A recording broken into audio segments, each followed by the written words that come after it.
Hello and welcome back to the podcast. My name is Josue. I'm here joined by my buddy Mike and my sister Abby. Today we are going to continue our conversation on issues and what it's like dating in your late 20s. And today's topic is aging out of college-aged people, which is something Mike and I have talked about to some extent. And I kind of want to hear Abby's thoughts on it too, obviously. Now, question for you all is, how young is too young, or how old is too old? Now, for reference, Esmerna is 28, Michael is 28, and I'm 29. Now, I'm with Idre, who is 33. Now, she just turned 33. She's so a she's cougar. 3.5 years older than me. She was born in 92. I was born in 95. So she is a little bit older than me, but I feel like I'm more mature. But either way, the age difference for me is not really an issue. I've not always, but there's been a period in my life where I've been into older women anyway. You've always been into older women, not a period, since you were born, my friend. And yeah, I'm curious what you guys think. How young is too young, or how old is too old? So the rule of thumb is half your age plus 7. For guys. So for example, if you're 30, half your age would be 15, and then plus 7 is 22. So 22 is theoretically the youngest a 30-year-old man should date. So if that, what was it for me? Half my age is? You're 14. You're 14 so plus 7. 21 would be. So what age is that? 21 would be the youngest. It goes both ways, though. I don't think so. it The goes oldest both you would ways, date, huh? because women usually want to date older. No, I was just saying, like the rule goes both ways. Like it can apply both ways. No, I mean just the number. So you can also do it to see what the oldest you can date is. So would double your age plus 7 minus 7? No, it's the same. Like double my age. That's 40. No, not double your age. So how does math work? So like if you're 30, minus 7. If you're 30, that's a nice solid number. Yeah. Well, I would look at it from someone who's older perspective. So like at least that's how I do. So if they were like 40 years old, so 20 plus 7, so 27. So a 40-year-old, the youngest they would be able to date is 27. Oh, okay. So you're saying it doesn't go the opposite direction. You're saying if you're older, it still applies.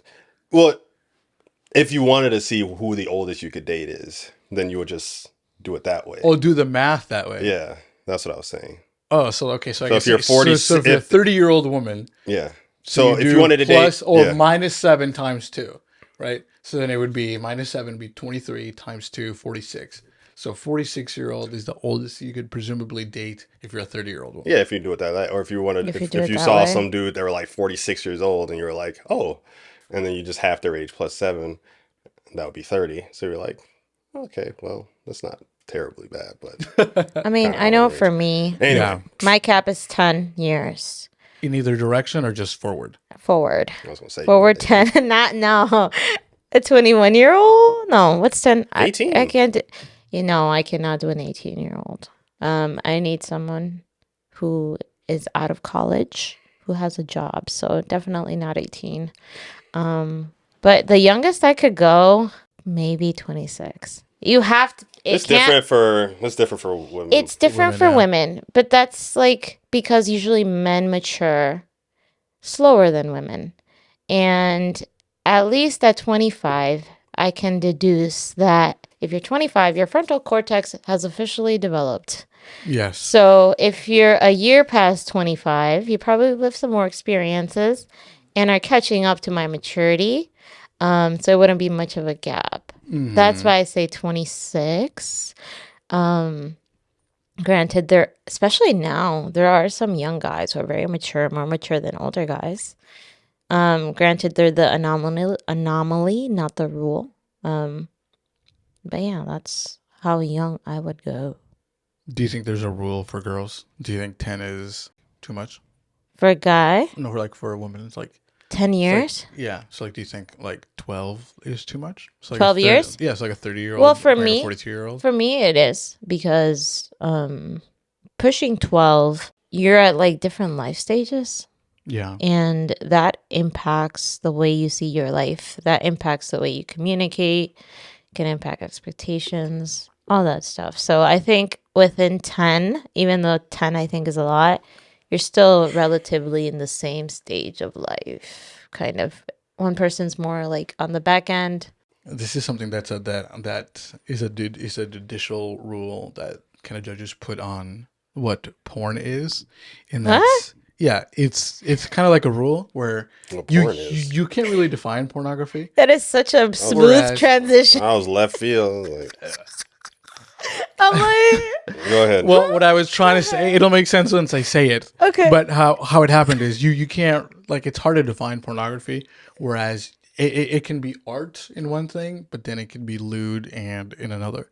So what they came up with is something simple as, like, you know it when you see it. That's the rule. About porn? Yeah, like, you know when you see it. Like, there's nudist art. Like, for example, Michelangelo, he's nude. Why aren't you guys crying about how he's naked? That's pornography. What's the difference? Painting. It's a painting. Oh, wow. So now it's different. But if somebody paints a lewd act, now it's pornography. Michelangelo. You see what I'm saying? You know it when you see it. That's the rule. Okay. That they used. So what does that have to do with age? I guess that's what I'm trying to. If you see a 21-year-old woman with a 41-year-old man, that sounds off. You know it when you see it. I would just assume the dude's got money. If you're 20, like if a guy's 20 years the senior of a woman, to me that's off. Yeah. I mean, from the outside, yeah, for sure. I mean, Mike, you've had issues with like if I say, oh, she's 21, you're like, I feel like I'm being a predator. I'm like, well, I mean, like that's the lowest I would go. Okay, but if 21. She's 20, you're like, no, that's too young. It is really young. Probably not. See, I'd wait a couple years. Yeah, but like, yeah, I mean that's fair. I think everybody and has. that's still 8 years. It just, it's not but that much but of a difference. like I said, it's yeah. But once you get to a certain age, like no one really cares. Like if you're 30, or if I'm 30, or if the girl's 30 and I'm like 38 or 37, like it's not strange really. Yeah. You know? But if you're like 30 or if you're like 28 and 20, people will be like, or you're 26 and she's 18, people are like, yeah, you know, there's something going on here maybe. I don't know. People will bat an eye. They may not say nothing, but it's just like, you know, as long as she's legal, I guess. But it's still kind of weird a little bit. And I didn't mean the Michelangelo. I meant the David, like the art, like the statue of David. He's in the nude. That's what I meant. It is a beautiful statue. But it was David. Wow, it's a Bible character. So now we're making excuses. Okay, porn, man. Like it's the intent, like I said, right? Intent, and you know it when you see it. Now, I think one issue that, like I mentioned earlier, that you encounter in your late 20s is the fact that college age students are just kids to us now.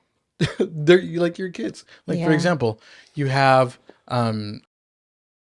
they were kids to us when we were in church. Now they're college age students. 21, 22? Yeah. Or 22, 23. And to me that would be like a hard no, because you're still a kid to me in my eyes. And to know that, oh, you're a junior in college, you're a sophomore in college. But for you, I didn't know them like that, so exactly. That's different for me. Like if I met them while they were adult. Yeah. You know, I don't remember them as a little kid. Yeah. Don't see them at that. But a 20-year-old is a junior in college, is a sophomore in college. You enter college at like 17, 18. So 18, 19, 20, you're saying a 20-year-old is too young, but they're a junior in college. It's still you see what I'm saying? But that's the thing. I think we think, because I think, you know, over time as we've gotten older, we've realized that, you know, even if you're just out of high school or you're 18 or 19, you're still a kid. Yeah. Like, honestly, like we like to, when we were 18, 19, we were kind of maybe thinking like, oh, we're adults. I mean, Chris married at 23 and that was really young. Yeah. But so did. But some people 23 is really marrying young to marry is a necessity. That's not too.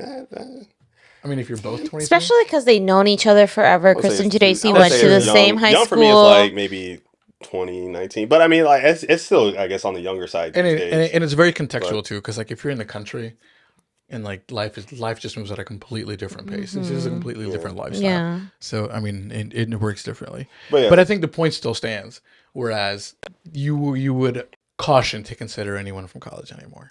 I mean, there is this. I mean, you're completely out of the college age period because you're saying 26, so you would have been out for 4 years at that point. Theoretically. Yeah. I mean, but it's also case by case in the sense that, for example, I went to Antilian, and there are lots of adults our age going to college. Really? Yes. I would venture to say that most people are older, right? So I wonder what it is about that university that has that kind of. well, I mean, you probably need more money to go in the sense, or the initiative to go. Sure. Or at least the ones who survive, right? Because there's young kids that go out there and they don't survive a semester because it's just a different type of college. So, would I be open to dating someone in college? Sure. But are you 28? Oh, I see. Okay. You know what I mean? Sure. Like, what are you going back to school for something else? Like, are you changing your career to something that's more fulfilling? I think those are the only factors that would allow me to date someone in college, but those are rare. Yeah, that's fair. I mean, like I mentioned earlier, I used to travel to a lot of Adventist colleges. Like I went to Andrews an innumerable amount of times. I went to Southern, spent some time at Southern, actually right before the pandemic. You did a lot of college tours. I did. And then I've also gone to Loma Linda as well, by myself first, and then I went with Mike later. And I didn't like Loma Linda. Loma Linda is definitely an older school. It is. And it's an American older, which is totally different. Walk me through that. Okay, so you know how I told you Antillean is older? Yes. But like everybody is more, it's more community focused. It's more social. You interact. Whereas Loma Linda, everybody is American. Well, there's a lot of cultures. Individualistic mindset of America, where like you're just going to school, you go home, and then your friends that you make along the way are because you had them in class, or you encountered them so many times that if you don't become friends, it'd be weird. So, like, yeah, that happens in Antillean as well. But there's the odds of making friends that you would have never run into are higher. Because, like, most of my friends aren't in what I studied. Wow. So it's just, yeah, it's different. But I didn't like Loma Linda like that. No, I know we kind of talked about just like colleges or college age kids are being like 20 and they don't have enough life experience. Interestingly enough, I met a girl at on Friday at work. I work for an ambulance company. This girl is 19, but she's from and I saw her. She was sitting there in like in the break room for like the whole day, and I was trying to figure out what she was doing. I was like, is she in trouble? Like, what's going on? Like, is she here for an interview? But she was in uniform, so I knew she worked there. So she was currently in the process of like training to be an EMT. And she just kind of, with the company I work for, they train you like on the job and they pay you to train too. That's awesome. I mean, with the class time. That's amazing. Yeah, it's a really nice opportunity. But like I said, she's 19, and with her though, she's not from. She wasn't born in America. She was born. Actually, no, she was born in America, but she lived in Jerusalem. She's Palestinian. Okay. Oh, shoot. So she already has like, a diverse background, but she is incredibly, just listen to her talk, she's incredibly like motivated, and I would say has to be like super smart, because by the time she started college, she had already had enough credits for 2 years. Yeah. And so she's going to graduate. I mean, you can do that with a lot of AP classes. Yeah, but you don't really see it so much, because she's going to be 20. She's going to be 20 and she'll already have her bachelor's. Wow. Yeah, that's great. And then she wants to she wants to be a neurosurgeon. And so she's already studying for her MCAT, and she'll be starting medical school by the time she's like 21, at the least 22. And she wants to be a neurosurgeon, so by the age of 35. But she has like all this like world experience, like with, being in Israel, and we didn't get into much of, what's going on over there. But, she's got that. She's already going to be graduating. And then she wants to be a paramedic as well. So would you date her if she was Adventist? She's 19. She's 19.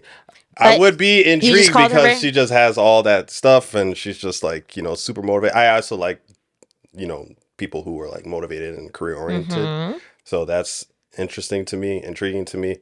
I would maybe wait until she's at least 21, but I would be friends. I would definitely be friends. I would be intrigued by her for sure. Friends. Okay. So, but that's like, why would you wait? Huh? Just because of the age? I can't date a teenager.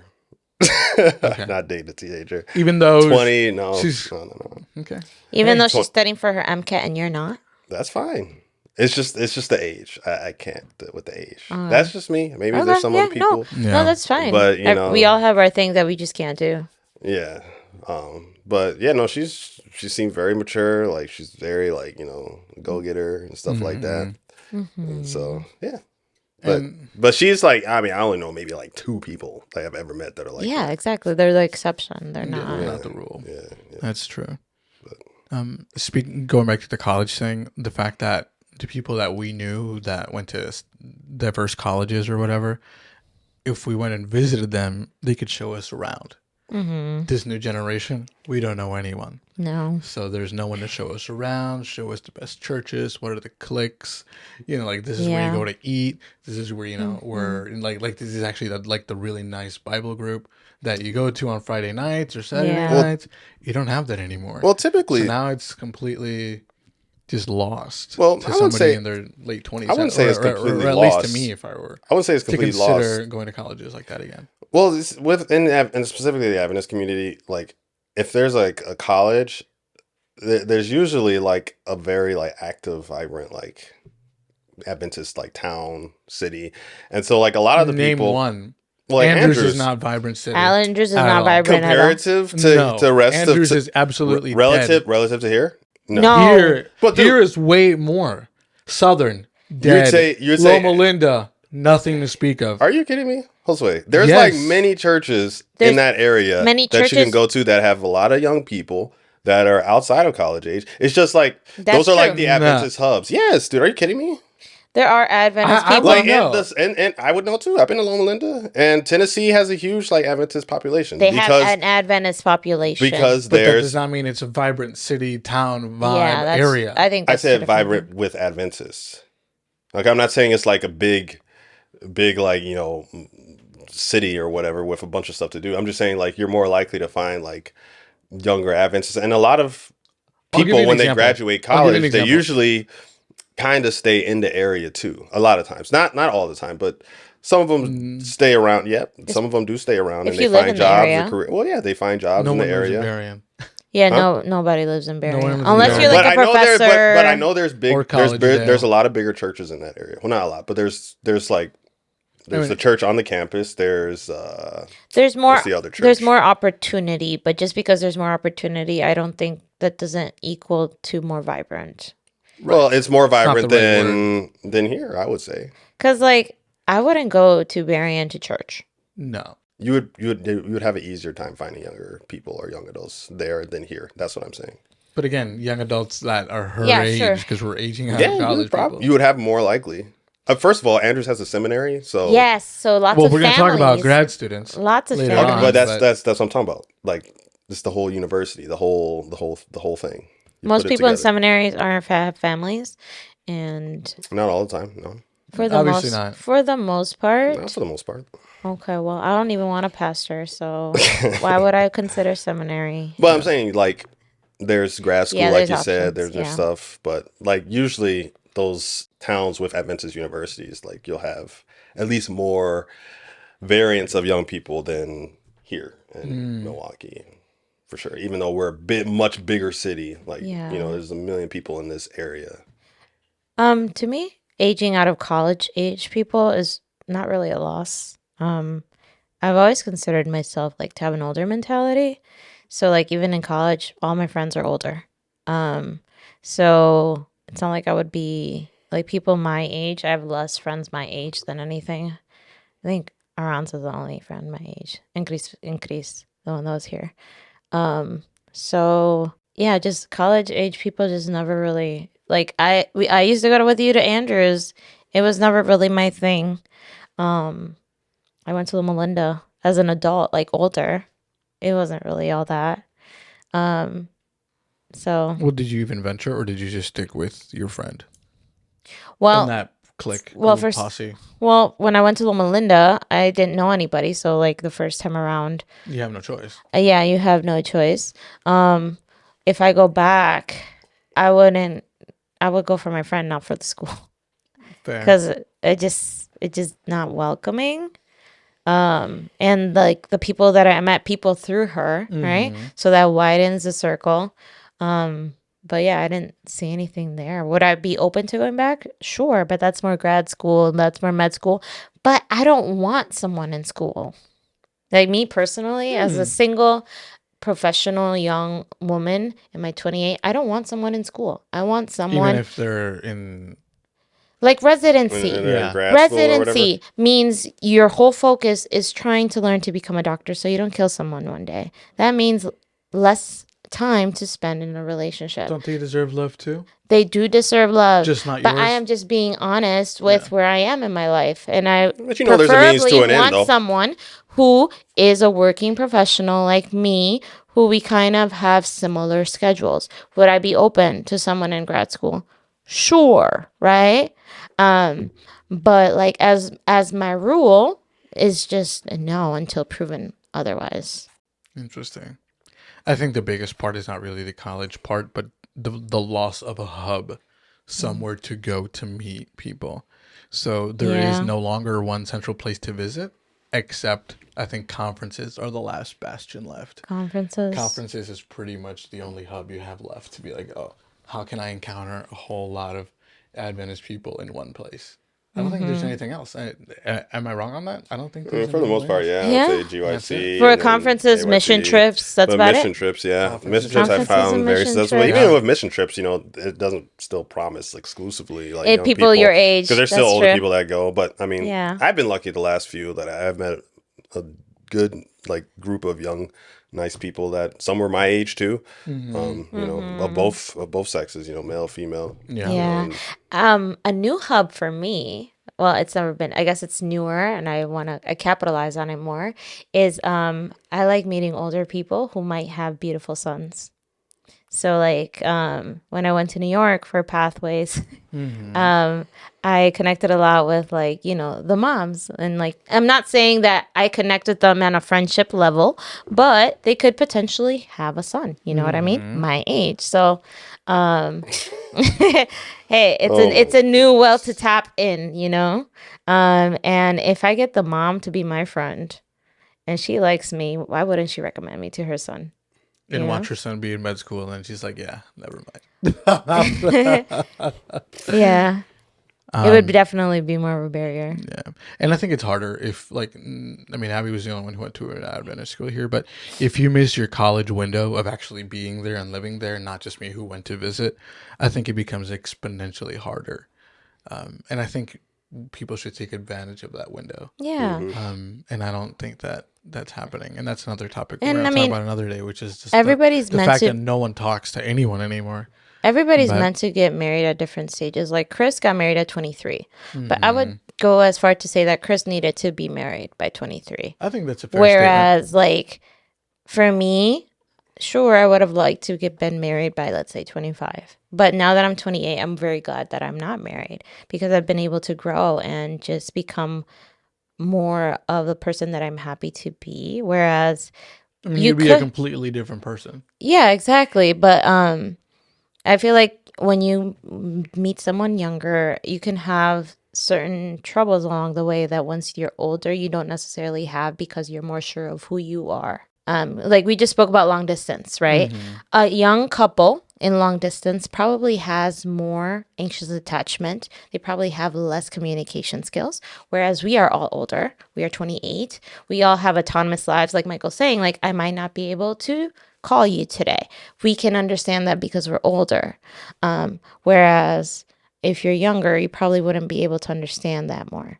So that's fair. I don't know where I was going with that, but just maturity. Yeah, maturity. Pretty much, yeah.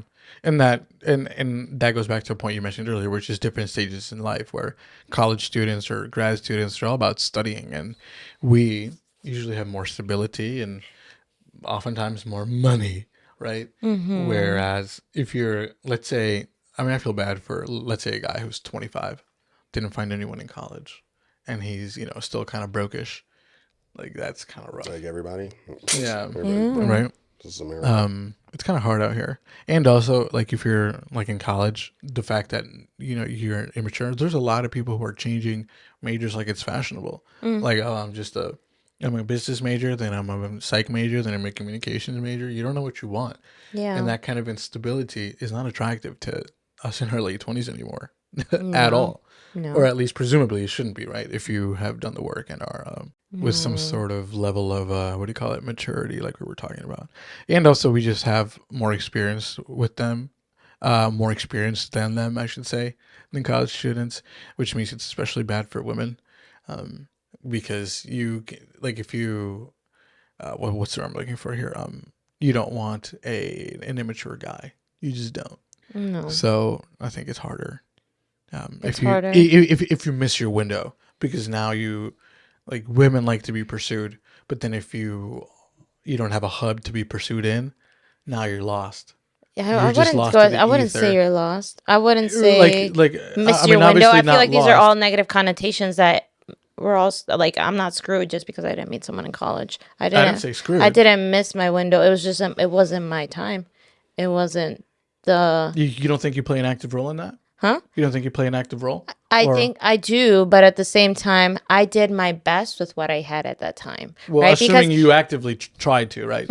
Assuming you actively tried to. That's what I'm saying. I did my best with what I had and what I knew at that time. Because a lot of the times, I've been guilty of this, of like, you think, what if I have done this? What if I had done that? And it's like, there's a lot of what ifs. The what if game is not worth it to you. Like, you did what you did. And to you, in that moment in time, that was the best thing possible. Now that you've learned from it, okay. But like, I wouldn't put it in the connotation of missed your window or because it wasn't the time for you. Could you have made better choices? Sure. But like, it just wasn't it. Yeah. And that's okay. And then going back to the topic of grad students, I feel like, obviously grad programs are a lot fewer and farther between, and you have lesser students. Mm-hmm. But my question is, where do you even find a grad student?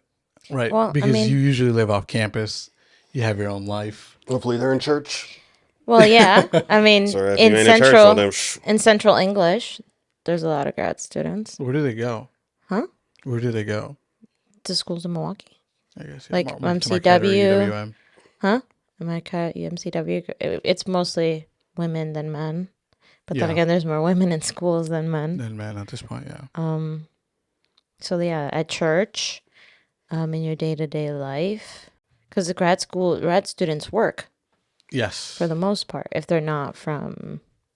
But again, if they worked, and so my point is, like, there is no one place to find grad students because of the state of the program itself. Oh yeah. Whereas college students say, okay, if I go on campus, I'm due to run into somebody at some point. But at grad students, is you go to school, you go out, and you're done. Mm-hmm. You're just kind of done. And then if you were to run into them on the street anyway, you'd see them anyway. The fact that they're a grad student doesn't play a role in it at all. So yeah. Anything else for the fact that we're aging out of school aged kids, as I call them, or anything else? I mean, I would or say, the loss of a hub. I would say, when you get older and you graduate. And yeah, I mean, like when you're at school, you're going to see people your age all the time. But, once after that, like you're pretty much an adult now because, you're in the real world, doing the 9 to 5. You don't really communicate with people unless they're like your special close friends or there's like some special event.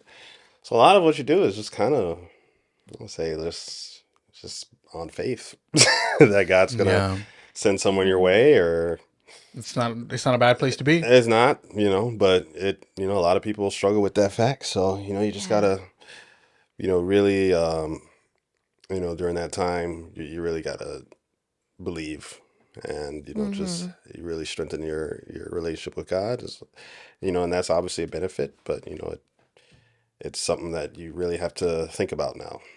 Because you can't just like oops into a relationship. It's oops. Yeah, because some people just because they're just especially like, in college. Agreed. Yeah, it's so much easier, and that's just relative. Like, I'm not saying dating in college is easy, but when you're outside of that, as an Adventist specifically, you gotta use a lot of faith. So just continue to pray, study your Bible, go to church, be a missionary, and eventually, I think someone will come your way. I mean. If you meet someone doing what you're supposed to do, and if you meet someone while you're serving God, like I think you'll be in a good spot.